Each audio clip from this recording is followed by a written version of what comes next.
yang banyak. Waktu itu beliau berembuk dengan paman beliau yang lain, yaitu Abbas bin Abdul Muttalib.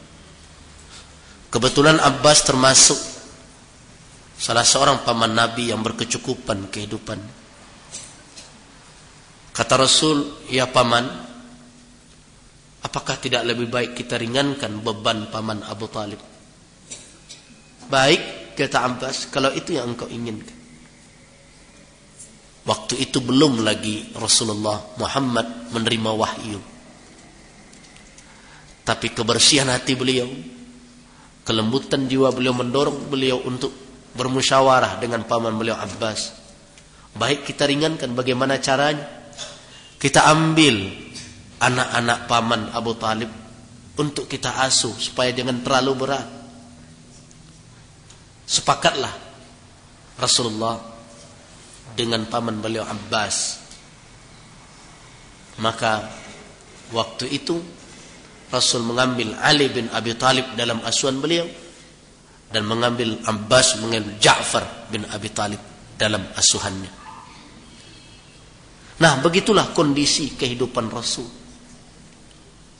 Untuk membantu meringankan beban pamannya Abu Talib, beliau menerima upah mengembalakan kambing penduduk Makkah. Dalam keadaan sulit seperti itu, beliau diajak oleh paman beliau setelah remaja untuk berangkat menemaninya melakukan perdagangan jarak jauh ke Syam. Tetapi perjalanan itu tidak mulus, karena ada peringatan dari seorang pendeta yang mengetahui ciri-ciri kenabian, ciri-ciri kerasulan. Abu Talib menjadi tidak tenang. Perdagangannya jadi tidak selesai. Yang terfikir bagi dia adalah kekhawatiran ada ancaman yang akan menimpa anak saudaranya Muhammad bin Abdullah. Ia segera pulang. Kehidupan yang morat-marit itu tidak dibiarkan oleh Allah demikian. Ail, kesusahan Rasul diperhatikan oleh Allah Subhanahu wa ta'ala. Ini adalah calon Nabi, calon Rasul, perlu diberikan pelajaran. Setelah susah, Allah datangkan kekayaan kepadanya. Tertariklah seorang saudagar kaya, Khadijah binti Khuwailid, dan mengajaknya untuk bersama berdagang. Malah akhirnya berujung dengan pernikahan. Ail susah menjadi ghani, menjadi kaya. Nah, bukankah itu nikmat? Bukankah itu kudrah dan iradah Allah? Nah, kalau Allah mampu membuat kamu demikian Muhammad, apakah kamu ragu pada masa yang akan datang Allah juga bisa memberikan nikmat yang banyak kepada? Tidak. Kemudian, kenapa Allah memberikan bukti-bukti itu? Banyak tujuan-tujuannya untuk Rasul. Tujuan yang pertama tadi telah kita katakan, supaya jangan ada keraguan di dalam diri seorang Muhammad bahwa Allah mampu memberikan apa yang dijanjikan kepada Rasul. Hilangkan keraguan itu. Nah, kepada kita juga demikian. Allah mampu memberikan kepada kita apa saja yang telah Dia jatahkan untuk kita. Kalau qada dan qadar Allah telah ditetapkan untuk kita, lan tamuta nafsun, tidak akan mati seseorang sebelum penuh dia menerima ketentuan yang telah diuntukkan untuknya. Tidak akan mati. Ada orang yang sedang sakaratul maut, tinggal jatah hidupnya itu ada mendapat uang 1000 perak, 1000 rupiah. Sebelum dapat dia 1000 rupiah, dia belum akan menghembuskan nyawa yang terakhir. Mampukah Allah mendatangkan itu? Mampu. Begitu juga sebaliknya. Kalau seandainya ada ketentuan Allah yang mengatakan bahwa ini tidak akan ada bagi kita, juga tidak akan kita dapatkan.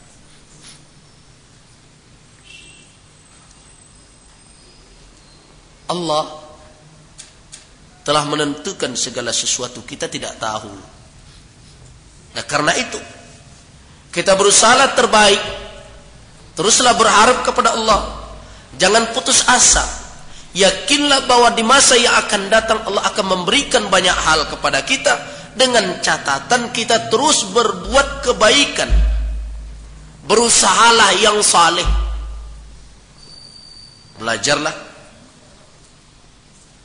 Berusahalah, berdaganglah, jadilah pedagang yang saleh. Bekerjalah di kantor, jadilah pekerja yang saleh. Bekerjalah di sawah, jadilah petani yang saleh. Itu dikatakan amila salihah. Amal saleh. Jadi amal saleh itu bukan hanya salat saja. Bukan hanya zikir saja. Bukan hanya puasa saja. Bukan hanya berzakat dan haji saja. Tak kala kita duduk di kedai, jadilah pedagang yang saleh. Orang yang bekerja mengurus yayasan, jadilah pengurus yayasan yang saleh. Dimanapun tempat usaha yang halal, jadilah orang yang saleh di situ. Allah menjanjikan, Allah tidak akan menyia-nyiakan amal saleh seseorang. Kalau toh dia tidak menemukan yang dia dambakan di dunia, tetapi tak kala dia berniat menjadi seorang hamba Allah yang saleh, berusaha beramal yang saleh, dia akan mendapatkan imbalan di akhirat. Karena itu tidak ada perbuatan seorang mukmin itu yang tidak mendapatkan imbalan dari Allah. Ustaz, boleh mengalih niat untuk mencari karunia Allah, untuk mencukupkan kebutuhan keluarga, tidak dapat rugi kamu? Tidak. Allah memberikan pahala dengan sikapnya bertawakal, harapannya kepada Allah. Tapi siapa yang bisa memastikan dia akan terus tidak mendapatkan sesuatu? Tidak ada. Sekarang tidak, besok. Nah, di dalam suatu riwayat saya temukan dalam kitab Risalah Al-Qushairiyah, riwayat itu ada di dalam kitab Imam Tabrani dan Imam Baihaqi. Lau tawakkaltum 'ala Allah haqqa tawakkuli, kalau seandainya kamu bertawakal kepada Allah sebenar-benar bertawakal, la turzaquna kama yurzaqut thair, kamu akan diberikan rezeki bagaikan burung. Bagaimana burung? Mereka pergi dalam keadaan khimasat, kosong temboloknya, pulang dalam keadaan bitanan, penuh temboloknya. Masa kalah dari burung?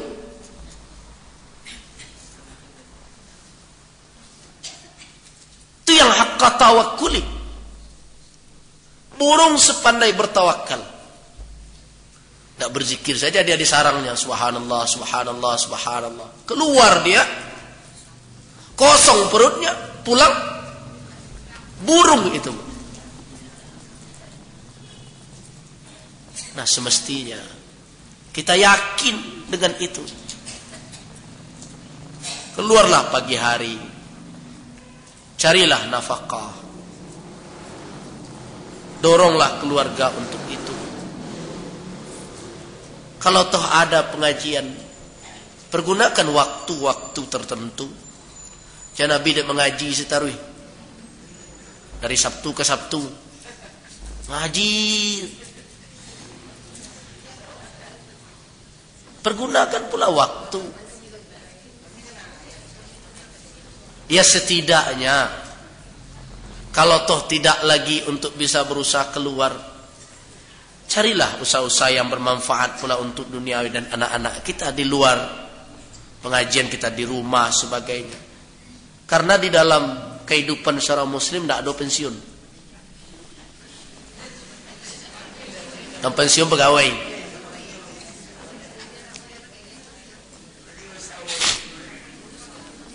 Terus tidak ada cerita pensiun bagi seorang mukmin. Ustaz tidak boleh pensiun. Rasul sampai mati tidak pensiun jadi Nabi. Nah, jadi berusahalah di rumah. Kalau toh tidak, kita mungkin berusaha ke pasar dan sebagainya lagi. Anak-anak kumpulkan, didik mereka dengan baik, tuntun mereka, arahkan mereka. Pokoknya dalam kehidupan kita harus ada hal-hal yang kita lakukan yang bermanfaat. Kau tidak duduk nonton infotainment 2 jam. Nggak orang carai, artis masuk penjara. Panik pada lalok leh. Hari Sabtu pengaji cik lo. Ada yang demikian. Nah, karena itu robahlah pola hidup itu. Robah pola hidup itu. Jangan lakukan hal-hal yang tidak memberikan manfaat.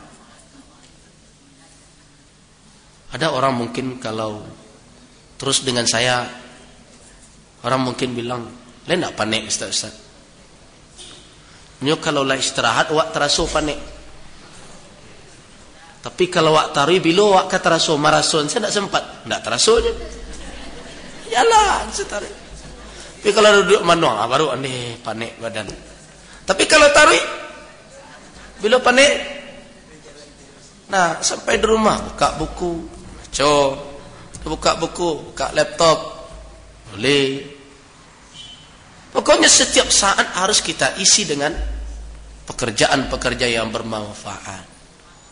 Nah setidaknya jangan terlalu banyak waktu yang kita sia-siakan.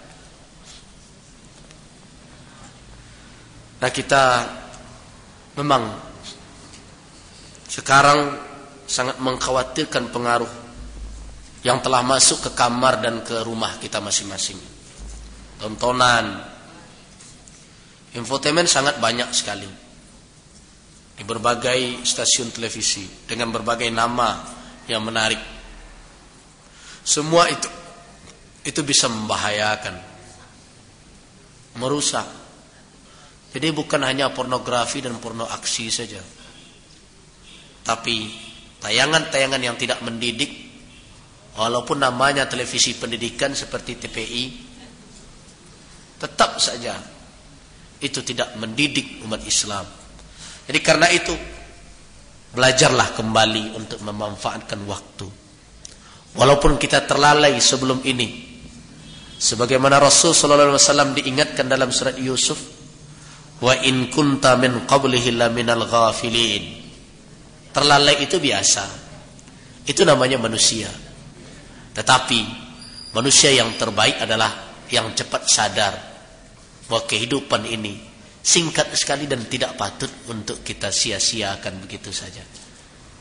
Umur yang sudah mulai lanjut tidak patut dihabiskan hanya untuk duduk bermenung di depan televisi, melihat anak muda melakukan tindakan berbagai macam.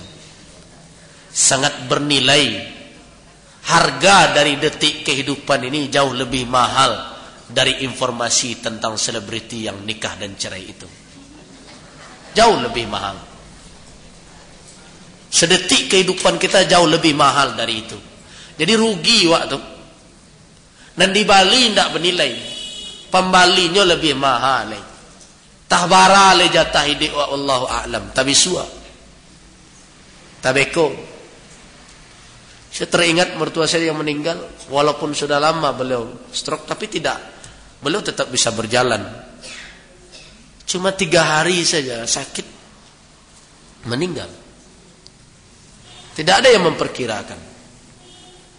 Nah, waktu pengajian hari Jumat pagi dihujat, saya sudah katakan mungkin hari Jumat depan saya tidak bisa hadir. Saya pergi ke Metro hari Senin. Nyata ketentuan Allah tidak bisa menunggu, walaupun Ustaz Gus Rizal Katibo.